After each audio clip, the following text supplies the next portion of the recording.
So if you're a new viewer, welcome. I don't normally say that in my videos, but I need you to hear this one. So I'm going to be very direct with you today. And it's not because I'm trying to be harsh. I genuinely want to see you win on this platform. So let me tell you something that I think is going to change the way that you think about YouTube. A viewer left a comment on one of my videos a while back ago, and they said something that stuck with me ever since. He said, YouTube is like a 10-digit combination lock, and even if one dial is off, the algorithm keeps you locked out. So it doesn't matter how hard you worked on the video, it doesn't matter how good it is, like one wrong dial and the lock stays shut. But if you get all 10 right, then the algorithm finally starts working for you. And I sat there for a while thinking about it because he's right. That's exactly how it works. So most creators are out here spinning 3, maybe 4 dials, and they're wondering why the lock won't open, why the algorithm is ignoring them, why nothing is working. And it's because you need all 10, not 7, not 9, you need all 10. If you miss one, then the lock's gonna stay shut. And all of the YouTube gurus out there, they'll give you 2 or 3 of these dials, and then they save the rest for the next video. They don't want to give you the entire formula because they want you to get frustrated. They want you to be more frustrated so that you focus on why it's not working so that they can lead you to their coaching or their course. I'm giving you all 10 right now. So I decided on this video, I'm going to really do my best to connect with you because this is the answer. Like these 10 dials are all you need to get the algorithm to actually start working for you. But you can't skip any of them. Like you can't pick your favorites. You have to do all 10 or the combination doesn't work. So dial number 1, and I want you to pay attention because this is where everything starts. And if you get this one wrong, the other 9 dials are completely irrelevant. So let me ask you something. If posting consistently isn't the problem, then what is? You can have average editing, you can have average audio, your lighting can be whatever you've got. You can stumble over your words a little bit. Like none of that is what's keeping this lock shut for you. There's something that comes before all of that. Before you even hit record, some of you are spending 15 hours, 20 hours on a video that nobody asked for. Like you're perfecting something that the market doesn't want. And look, if you tell me, but Michael, I want to be original. I don't want to copy anyone. Okay, that's a passion project. There's nothing wrong with a hobby. More power to you. But I have a feeling that if you're watching this video right now, like you want more than that. This is only the first style. Like you still need all 10. So please let me save you years of frustration. Like the first style on this lock is the smart gamble. You have to only make videos built on ideas that have been proven to work. And that doesn't mean copy someone else's video. It means take ideas that have already worked and then mix them together your way. So combine 2 or 3 proven concepts into something that no one's ever seen before because you're one of the first people to put them together like that. But this alone won't save you, not even close, because there's something that happens before the viewer ever decides whether to watch. Dial number 2. So here's something that I don't think enough people talk about honestly. So YouTube is not showing your video on some private island where only viewers can see your content. Like you're sitting right next to your competition. So these are creators with millions of subscribers, with teams behind them, like with years of experience. And I want you to give this some extra thought. So think about your latest title and thumbnail. Now imagine someone is scrolling YouTube right before they go to sleep. So they're in bed, they're tired, and your video pops up. Do they say to themselves, well, now I really can't go to sleep until I watch this? And if the answer is no, like then honestly, that video probably wasn't worth making. Not with that packaging, like because if you're not standing out next to your competition, like you're invisible. This style is the attention fight. Your title and your thumbnail are designed specifically to win against the person sitting right next to you in the feed, like not in isolation, like you're against them. Okay, so we have 2 dials down. So once again, if you skip any of these next 8, these 2 mean absolutely nothing. So the lock doesn't do partial credit. So dial number 3. So they click, they're watching, but something is off. They're not staying, like they're not coming back. And it's not because your editing is bad or your hook was weak. They don't feel like you get them, like not at a surface level. Like I'm talking about a level that most creators never attempt to reach. And if this isn't just an educational channel thing or a business channel thing, like if you make entertainment content, like this still applies. So what makes your audience feel entertained and why? Like what are the things that actually bother them in their day-to-day life? Like not the big obvious stuff. I'm talking about the subtle frustrations, like the emotions, the things that they feel, but they can't quite put into words.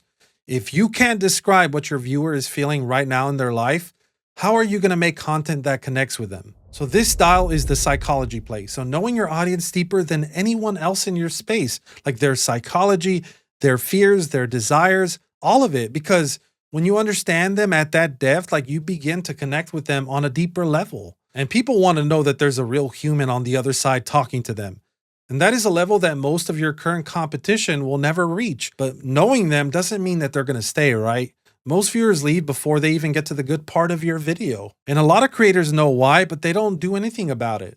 Like they think that's beneath them. Like I see this all of the time. I've seen creators say, it's not my fault viewers have a low attention span. So dial number 4, and this one I think some of you are going to push back on because a lot of creators hear what I'm about to say and they go, that's manipulation. And I've seen really smart people make this mistake. So storytelling, metaphors, like lists that help people anticipate where you're going. So keeping the viewer's cup half full so that they always want a little more. Like these aren't tricks. Like these are basic things that work on human attention. And they've been working for tens of thousands of years through storytelling. And if you don't want to use them because you think it's manipulative, I mean, then your viewers are going to go somewhere else where someone else is willing to hold their attention. And you can't build trust with someone who left your video at minute 2. Like you just can't. This style is the tension machine. So it's about keeping people watching because if they leave before they get to the good part, none of the other dials matter. But before I get to the next dial, like there's something about this lock that I need you to understand. So you want this lock to be hard. I know that sounds crazy, but think about it. If you had the same 10 dial combination lock on a safe, on a piece of property that you owned, would you want everyone to be able to access it or open it? Of course not. Like the YouTube algorithm, it works the same way. We don't want every creator figuring out how to unlock it because only a percentage of creators will actually be willing to line up all 10 dials. Like most people are going to get to dial 4 and number 5, and they're going to decide that this is way too much work and they're going to walk away. And that's not the algorithm failing them. Like that's them choosing to leave before they've truly figured it out. So the difficulty isn't the problem here.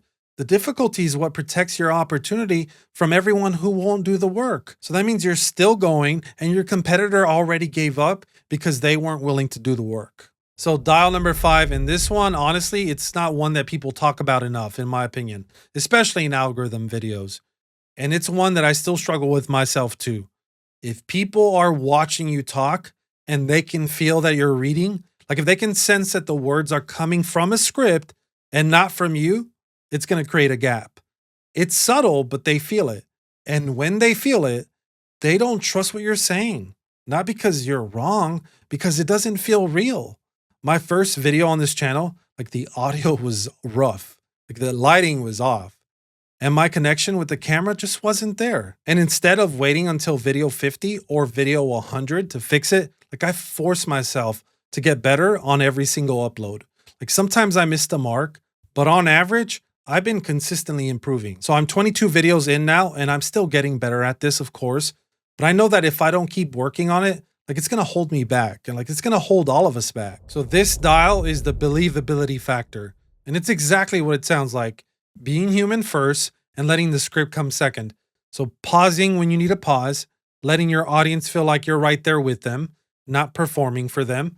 Until we get this right, like we're not going to connect with people the way we need to. And if you think you can skip this one because you've got the other 4 down, like this lock doesn't care which dial you skip. It's just going to stay shut. So they believe you now, like they're connected. So they watch the whole video. But what happens when it ends? So dial number 6, I want you to think about this honestly. So are there hundreds of people at this moment, like right now, desperate to see what video you make next? Like, do they have that feeling in their gut where they're like, I can't wait to see what this person puts out? Because if nobody feels that way about your content, like this style isn't going to turn. And look, you don't have to be the loudest or the most over the top creator to make this happen. Like you can be subtle, like you can be calm, but the audience has to feel something when they think about you or your content. So this style is the content obsession. So I'm not talking about you being obsessed with making content. So I'm talking about making your audience obsessed with consuming it. So making people need your next video before it even exists. Like give them something they can't get anywhere else. But obsession only works if they can actually know what to expect from you. And if your channel is all over the place, they have no idea what you are. And if they don't know, if your audience doesn't know, I promise YouTube's not going to know either. So dial number 7, some of you are constantly changing topics, like changing formats, changing who you're talking to every single video.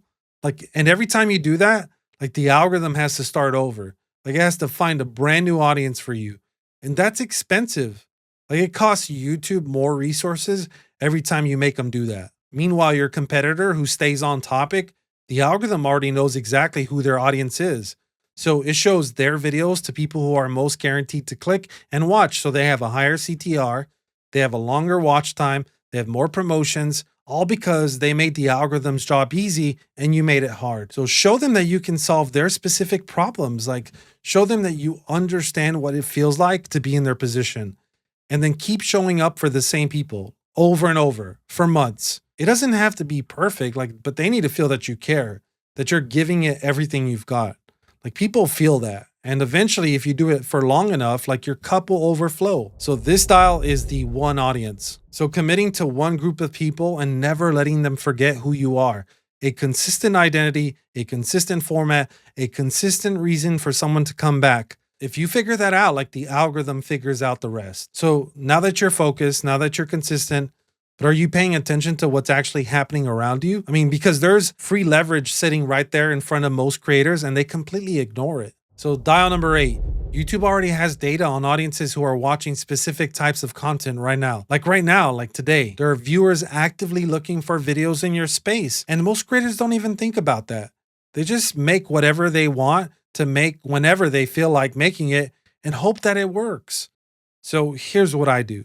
I add every competitor in my space to my subscriptions, and I use the vidIQ Chrome extension, which is free, by the way. You don't need a paid account. And I look at the view velocity on their recent videos, or even videos that are getting traction from months ago, even years ago. That tells me what's getting traction right now, what audiences are actively watching. And when I see momentum building around a topic, that's when I take that into account, at least what my potential audience clicks and watches more so than other videos. And I even look at what the big creators are doing. So I mean, that doesn't scare me. So this style is riding the wave. So paying attention to where the audience already is and riding that momentum instead of posting into the void and hoping somebody finds you. Most creators watching this would have clicked away by now.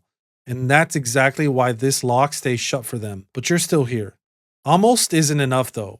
This lock doesn't care how many dials you've turned. It only opens when all of them are right. And there's one metric that YouTube uses to compare you against every creator in your space. So dial number 9. So what happens when your video ends?